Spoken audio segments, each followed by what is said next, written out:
Welcome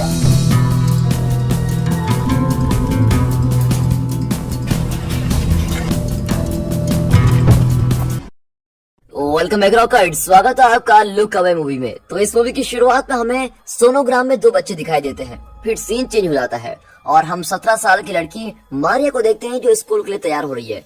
Maria काफी शर्मिली और सामाजिक रूप से बड़ी अजीब है। मारिया की पर्सनैलिटी की वजह से उसका क्लासमेट मार्क उसका बहुत ही मजाक उड़ाता है। मारिया की एक इकलौती दोस्त है जिसका नाम लिली है, जो उसके बाकी के दोस्तों के सामने उसको इग्नोर करती है। इसलिए हम कह सकते हैं कि मारिया की स्कूल लाइफ ज्यादा अच्छी नहीं है। अब एक दिन स्कूल में मारिया और लिली आइस हॉकी टीम को खेलते हुए देखती है। लिली खेल के बीच में जाकर फिर अपने बॉयफ्रेंड सीन को किस करने लग जाती है। अब मारिया ये सब देखकर चलती है क्योंकि काफी वक्त से सीन मारिया का क्रश था। आगे हम देखते हैं कि मारिया अपने पेरेंट्स डैन और एमी के साथ डिनर कर रही है। डैन एक सर्जन है जिसको हर चीज परफेक्ट चाहिए। अब डैन का मारिया की जिंदगी में पूरा कंट्रोल है और डैन ही उसकी सोशली एंजाइटी का कारण भी होता है। लेकिन मारिया की माँ एमी हमेशा मारिया के लिए अच्छा करना चाहती है, लेकिन अपने पति के बुरे बर्ताव के कारण वो भी डिप्रेशन में रहती है। फिर एमी मारिया से कहती है कि वो उसे प्रोम के लिए किसी लड़के के साथ भेजेंगी, लेकिन मारिया मना कर देती है और वहाँ से चली जाती है। अब ये देखकर डैन मारिया को कहता है कि ये और कितनी कार बनेगी। अफसोस मारिया ये सुन लेती है और अकेले बैठकर रोने लग जाती है। उसके बाद मारिया को दो बच्चों का सोनोग्राम मिलता है जो उसके पेरेंट्स ने रूम में शीशे के पीछे छुपाया हुआ था। अब इसको देखने के बाद मारिया शोर लेने जाती है और अपनी परछाई को आईने में देखती है। फिर मारिया घबराकर बाथरूम से भागी जाती है। फिर सुबह नाश्ते के वक्त मारिया डैन को रात की घटना के बारे में सब कुछ बताने की कोशिश करती है, लेकिन डैन उसकी बात काट देता है और कहता है कि वो कितनी बुरी लग रही है। आगे हम स्कूल में देखते हैं कि लिली सीन के साथ बिजी होती है और मारिया को इग्नोर कर देती है। वैसे मार खाकर मारिया को गिरा देता है। फिर सारे मारिया पर हंसने लग जाते हैं, लेकिन सीन मारिया की मदद करता है। फिर सीन मारिया से पूछता है कि वो ठीक है और बल्कि मार को मारने भी लग जाता है। उसी रात मारिया को उसका नाम बाथरूम से सुनाई देता है। अब मारिया बाथरूम में जाती है और मिरर में अपनी परछाई देखती है। परछाई अपना नाम एरम बताती है और ये भी कहती है कि वो हमेशा से मारिया के साथ ही है। जब से उसका जन्म हुआ है तब से एरम मारिया के सारे दुखों को दूर करने की क्षमता रखने का दावा भी करती है, लेकिन उसका असली मकसद क्या है ये नहीं बताती। लेकिन मारिया एरम को पसंद करने लग जाती है क्योंकि एरम जानती है कि उसकी पसंद, डर और नापसंद क्या है। वो दोनों बहुत ही अच्छी तरीके से बात करते हैं और काफी अच्छे दोस्त भी बन जाते हैं। और मारिया को इस बात की परवाह नहीं होती कि वो एक परछाई से बात कर रही है। अगले दिन मारिया काफी अच्छे मूड में होती है और स्कूल के बाद अपने पापा के क्लिनिक में जाती है। मारिया देखती है कि उसके पापा एक पेशेंट के साथ ज्यादा मिलनसार होने की कोशिश करते हैं, लेकिन मारिया इसके बारे में ज्यादा नहीं सोचती और अपने पापा के साथ मूवी देखने चली जाती है। बाद में जब वो वापस आ रहे होते हैं तो मारिया मार्क्स से टकरा जाती है, जो डैन के सामने अच्छे बनने का नाटक करता है और मार्क्स के फ्रेंड ये देखकर बार बार हंसने लग जाते हैं। अब डैन को पता लग जाता है कि वो मारिया का मजाक उड़ा रहा है, लेकिन वो चुपचाप वहाँ से चला जाता है। आगे हम देखते हैं कि घर वापस जाते वक्त डैन मारिया को उसके बर्थडे प्रेजेंट के लिए कल क्लिनिक में आने के लिए कहता है। अब रात को मारिया एरम से बात करती है, लेकिन एरम उसको डैन के साथ अपना रिश्ता सुधारने की मंजूरी नहीं देती।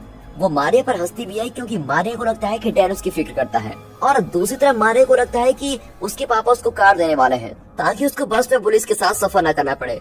हालांकि मारिया की उम्मीद टूट जाती है जब मारिया को पता चलता है कि उसका बर्थडे गिफ्ट रिनोप्लास्टी है।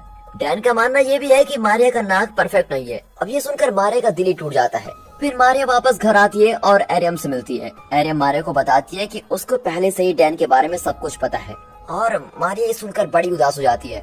मारिया को फिर हंसाने के लिए एरियम डैन के अफेयर्स का मजाक बनाती है। अब यहाँ एमी मारिया को अकेले बाथरूम में बात करते देख लेती है और पागल होने लगती है। फिर एमी डैन के पास जाती है और उसे इन सब के बारे में बताती है, लेकिन डैन उसकी बातों पर गौर ही नहीं करता और उसे नींद की गोलियां देकर सोने के लिए कहता है। फिर सोने से पहले मारिया डैन को बताती है कि उसको फिर से वही सपने आने लगे हैं। अगले दिन मारिया और लिली पुराने क्लब हाउस में आइस स्केटिंग की प्रैक्टिस करने आते हैं। लिली को आइस स्केटिंग काफी अच्छी तरह से आती है, जबकि मारिया बहुत ही मुश्किल से खड़े हो पाती है। मारिया जब चलने की कोशिश करती है तो वो फिसल जाती है और उसके पैर पर भी लग जाती है।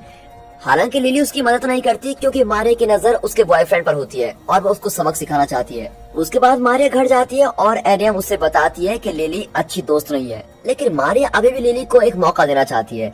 लेकिन एरियम उसको बिल्कुल मना कर देती है कि ऐसा मत करो। अब एरियम मारिया को याद दिलाती है कि लिली ने उसके साथ बचपन से क्या क्या बुरा किया है, और आखिर में एरियम कहती है कि वो उसके सारे दुख दूर कर देगी अगर वो उसकी जगह आ जाए। फिर बदलने के लिए वो दोनों एक दूसरे के करीब आते हैं, लेकिन वैसे ही एमी आ जाती है। अब अगले दिन एमी मारिया को प्रॉम नाइट के लिए तैयार करती है। हालांकि मारिया का पार्टी में जाने का मन नहीं होता, लेकिन अपनी माँ की खुशी के लिए वो चली जाती है। अब जैसे ही मारिया वहाँ पर पहुँचती है, उसे एहसास होता है कि यहाँ आना अच्छा आइडिया नहीं था, जब सारे स्केटिंग कर रहे होते हैं तो यहाँ मारिया बड़ी मुश्किल से खड़ी हो पाती है और बाद में सीन मारिया की मदद करता है और उसको डांस के लिए पूछता है। जब वो दोनों डांस को एंजॉय कर रहे होते हैं तो लिली उनको देखकर बहुत ही जलने लगती है और अचानक से मारिया फिसल कर गिरी जाती है। फिर सीन उसकी मदद करना चाहता है लेकिन लिली उसको रोक देती है और ऐसा दिखावा करती है जैसे उसने मारिया को गिरते हुए देखा ही ना हो। इसके बाद मार्क उसको उठाने के लिए अपना हाथ देता है लेकिन उसकी मदद करने के बजाय वो उसको बर पर घसीटने लग जाता है। अब सारे लोग ये देखकर बहुत ही हंसने लगते हैं जबकि मारिया उसको रोकने के लिए बहुत रो रही होती है। अब जैसे मार्क मारिया को छोड़ता है मारिया उठकर घर चली जाती है। अब मारिया सबके ऐसे घटिया बिहेवियर से बहुत ही थक जाती है और एरियम को उसकी जगह लेने को कहती है ताकि वो उसकी सारी प्रॉब्लम्स को ठीक कर सके। अब उसके बाद मारिया और एरियम एक दूसरे से अपने हाथ और ओंठ जोड़ती हैं। फिर थोड़ी देर बाद मारिया शीशे के अंदर चली जाती है और एरियम उसकी जगह पर आ जाती है। उसी रात को एमी को सपना आता है कि वो बच्चे को जन्म दे रही है लेकिन ये सब बहुत ही भयानक होता है। एमी को मारिया के जन्म के बाद ऐसे सपने आते ही रहते हैं। अब अगले दिन सुबह एमी को मारिया की बर्ताव में कुछ बदलाव दिखाई देता है क्योंकि मारिया जिस खाने को हाथ में नहीं लगाती थी उसे खुशी खुशी खा लेती है। अब ये देखकर एमी बहुत ही खुश हो जाती है कि ये अच्छी हो गई है और इसके बारे में ज्यादा नहीं सोचती। आगे हम देखते हैं कि मारिया स्कूल जाती है। मारिया पहले से ज्यादा बहुत ही कॉन्फिडेंट लगती है। फिर जब मार्क्स प्रॉम नाइट को लेकर मारिया का मजाक बनाता है तो मारिया उसके कान में कुछ बोल देती है और उसको चुप करवा देती है। अब ये देखकर सीन मारिया से पूछता है कि उसने मार्क के कान में ऐसा क्या कहा, लेकिन इनको पता नहीं होता कि ये मारिया नहीं है बल्कि एरियम है। जिस पर मारिया सीन के कान में भी वही बोल देती है और वो परेशान हो जाता है। फिर लिली एरियम से मिलती है और उससे कल रात की बात करती है और उस बात को एक मजाक में भी ले लेती है। एरियम बड़े आत्मविश्वास से लिली से पूछती है कि क्या वो उसे स्केटिंग दोबारा सिखाएगी और लिली मारिया का कॉन्फिडेंस देखकर बिल्कुल हैरान हो जाती है और उसे क्लब हाउस में प्रैक्टिस करने के लिए बुलाती है। इसके बाद एरियम डैन से मिलने उसकी क्लिनिक में जाती है और ऐसे दिखाती है जैसे उसको डैन से मिलकर बहुत ही खुशी हुई है। एरियम डैन से कहती है कि वो उसको बहुत याद कर रही थी और ऐसा लग रहा था जैसे वो बहुत सालों बाद डैन से मिल रही हो। एरियम जानती है कि उसके पापा के काफी अफेयर्स चल रहे हैं लेकिन उसकी माँ को इसके बारे में कुछ भी पता नहीं होता। लेकिन एरियम चाहती है कि एमी के सामने डैन का असली चेहरा आ जाए। इसलिए जब रिसेप्शन में कोई नहीं होता तब एरियम डैन की गर्लफ्रेंड को कॉल करती है और 1 बजे क्लिनिक में बुलाती है। एरियम एमी को कहती है कि 1 बजे डैन और उसकी डेट है। और आगे हम देखते हैं कि लिफ्ट में एमी की मुलाकात डैन की गर्लफ्रेंड से होती है और एमी को पता चल जाता है कि ये डैन की गर्लफ्रेंड है। उसी रात एरियम चुपके से एमी से पूछती है कि उसके पापा कहाँ पर है और एमी तो जानती है कि डैन उसी लड़की के साथ है। फिर भी झूठ बोल देती है कि डैन को कुछ काम है। अब एरियम गुस्से में आकर कहती है कि तुम मान क्यों नहीं लेती कि तुम्हारा पति किसी दूसरी औरत के साथ सो रहा है। फिर एमी गुस्से में एरियम को थप्पड़ मार देती है लेकिन उसी वक्त माफी भी मांग लेती है। अब थप्पड़ खाने के बाद भी एरियम को खुशी होती है कि उसका प्लान कामयाब हो गया है। हालांकि मारिया खुश नहीं होती कि एरियम ने उसकी माँ से ऐसे बात की। इस पर एरियम कहती है कि उसने वही किया जो मारिया में करने की हिम्मत नहीं है। फिर एरियम उसको कहती है कि तुम मुझ पे भरोसा रखो, लेकिन मारिया को शक होता है कि एरियम को बाहर निकालने का फैसला अच्छा नहीं था। अब अगले दिन स्कूल में जब सारे बाहर जाते हैं तो एरियम मार्क के शोहर रूम में इंतजार करती है। जैसे मार्क आता है तो एरियम उसको हॉकी से मारती है और मार्क को जमीन पर गिरा देती है। फिर एरियम कहती है कि दोबारा उससे कभी पंगा मत लेना। उसी दिन एरियम और लिली क्लब हाउस में हॉकी की प्रैक्टिस करने जाते हैं और इस बार मारिया लिली से ज्यादा अच्छी स्केटिंग करती है और ये देखकर तो लिली बिल्कुल हैरान हो जाती है क्योंकि उसे लगता था कि वो मारिया से हर चीज में अच्छी है।